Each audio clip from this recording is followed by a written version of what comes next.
At ikaw, Carla, because of your pagiging vocal sa mga makabuluhan mong advokasya, tinagurian kang patron saint of the concerned citizens. Anong masasabi mo tungkol doon, Carla? Blessing po ito. Parang sabi ko, it's meant to be. Tama po yung relating to the question earlier na nagkataon po. Nasa panahon ngayon na lalabas po itong Zelda 3. Very timely po siya. So all the more, well, I'm hoping na maging, in a way, parang ma-encourage po namin yung viewers, mga manunod ng pelikula na piliin po ang Zelda 3.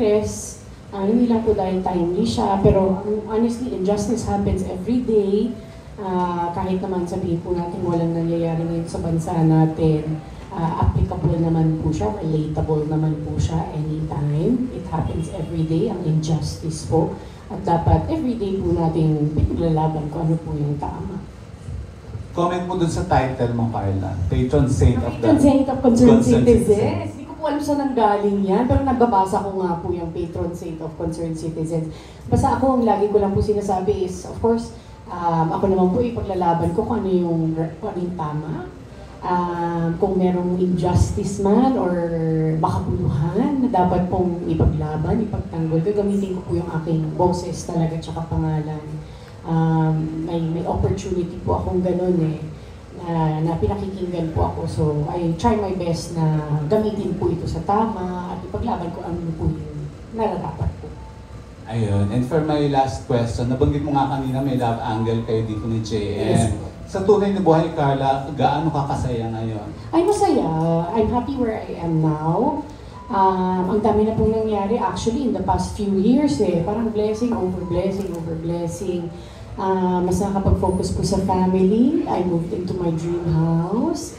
Dire-diretso naman po thankfully ang mga projects, both on TV tsaka sa pelikula din po. Dumadami po ang aking mga alagang aso. So, ang dami pong blessings. Hindi naman din po ibig sabihin na walang mga pagsubok, walang problems, meron pa rin po. Pero masayang-masaya. Kumbaga, kung titingnan ko po yung mga nangyari sa akin in the past, no? Parang masaya po ako at grateful kung nasaan po ako ngayon. Kung gaano ako kasaya, at peace, yung mga ganang bagay. Tsaka po fulfilled. Ang puso mo, kumusta? Anong Okay kulay naman. ang puso mo ngayon? Okay naman po siya.